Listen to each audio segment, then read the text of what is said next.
Bonjour, nous sommes aujourd'hui le dimanche 3 août 2014, il est 7h04. Je suis réveillée depuis 6h du matin, c'est un truc de dingue. Bien, alors j'avance la lecture de la Bible, je termine le livre de Chroniques par son chapitre 36 et je commencerai le livre d'Esdras par son chapitre 1, puisqu'hier j'ai lu 4 chapitres, je n'en lirai que 2 aujourd'hui. Voire éventuellement 3, mais vu l'état, on va dire 2. Allez, 2 Chroniques, chapitre 36. Le peuple du pays prit Joachaz, fils de Josias, et l'établit roi à la place de son père à Jérusalem.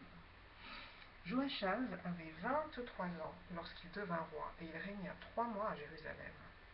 Le roi d'Égypte le destitua à Jérusalem et frappa le pays d'une contribution de 100 talents d'argent et d'1 talent d'or. Et le roi d'Égypte établit roi sur Juda et sur Jérusalem Éliakim, frère de Joachaz, et il changea son nom en celui de Joachim. Point. Néco prit son frère Joachaz et l'emmena en Égypte. Joachim avait 25 ans lorsqu'il devint roi, et il régna 11 ans à Jérusalem. Il fit ce qui est mal aux yeux de l'Éternel, son Dieu. Nebuchadnezzar, roi de Babylone, monta contre lui et le lia avec des chaînes d'airain pour le conduire à Babylone. Nebuchadnezzar emporta à Babylone des ustensiles de la maison de l'Éternel et il les mit dans son palais à Babylone. Le reste des actions de Joachim, les abominations qu'il commit et ce qui se trouvait en lui, cela est écrit dans le livre des rois d'Israël et de Juda. Joachim, son fils, régna à sa place. Joachim avait 8 ans lorsqu'il devint roi, et il régna 3 mois et 10 jours à Jérusalem. Il fit ce qui est mal aux yeux de l'Éternel. L'année suivante, le roi Nebuchadnezzar le fit emmener à Babylone avec les ustensiles précieux de la maison de l'Éternel. Et il établit roi sur Juda et sur Jérusalem Sédécias, frère de Joachim.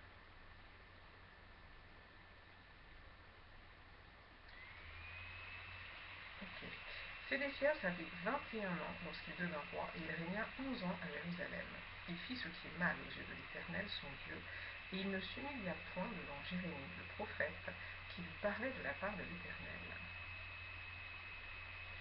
Il se révolta même contre le roi Nebuchadnezzar, qu'il avait fait jurer par le nom de Dieu.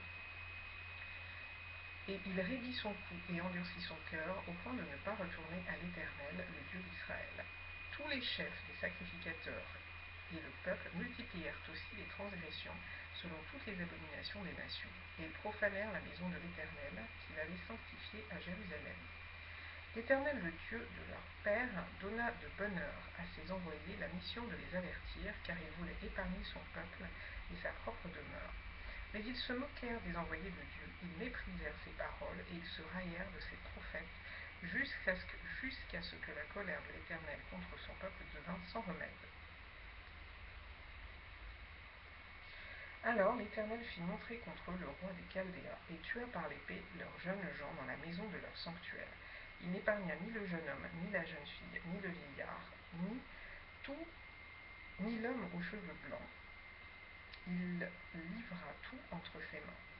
Nebuchadnezzar emporta à Babylone tous les ustensiles de la maison de Dieu, grands et petits, les trésors de la maison de l'Éternel, et les trésors du roi et de ses chefs. Ils brûlèrent la maison de Dieu. Waouh!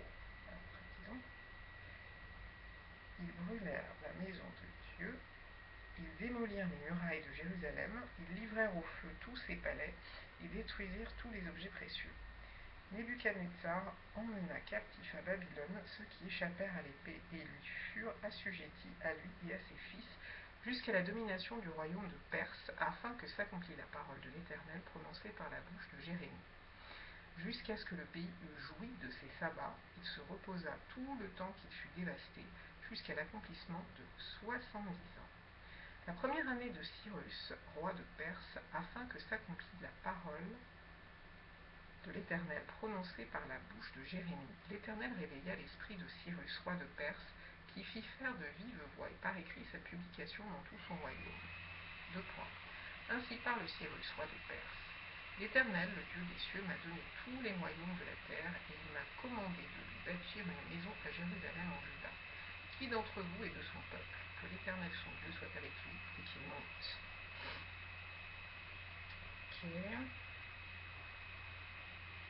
Ok, donc par ce chapitre se termine le livre de Chroniques et je commence, quelle joie, un autre livre, le livre d'Esdras.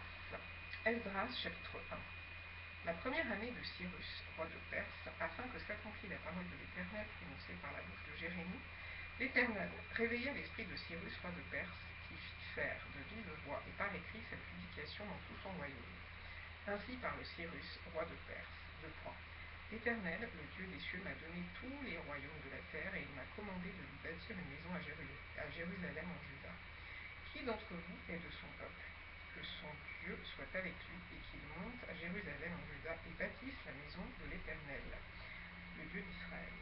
C'est le Dieu qui est à Jérusalem. Dans tout lieu où séjournent des restes du peuple de l'Éternel, les gens du lieu leur donneront de l'argent, de l'or, des effets et du bétail avec des offrandes volontaires pour la maison du Dieu qui est à Jérusalem. Les chefs de famille de Juda et de Benjamin, les sacrificateurs et les Lévites, tous ceux dont Dieu réveilla l'esprit, se levèrent pour aller bâtir la maison de l'Éternel à Jérusalem. Tous leurs alentours leur donnèrent des objets d'argent, de l'or, des effets, du bétail et des choses précieuses, outre toutes les offrandes volontaires. Le roi Cyrus rendit les ustensiles de la maison de l'Éternel que Nebuchadnezzar avait emportés de Jérusalem et placés dans la maison de son Dieu. Cyrus, roi de Perse, les fit sortir par Mithrédate, le trésorier, qui les remit à Sheshbatsar, prince de Juda.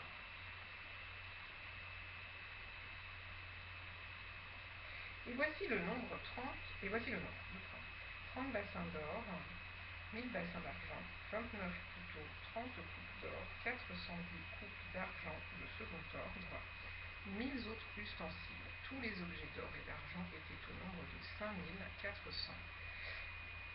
Sheshbatsar emporta le tout de Babylone à Jérusalem au retour de la captivité. Voilà, fin du premier chapitre de ce nouveau livre. Et comme j'ai lu un chapitre en plus hier, je vais m'arrêter là. Vu l'état, je n'ai pas assez dormi, donc stop. Bonne journée.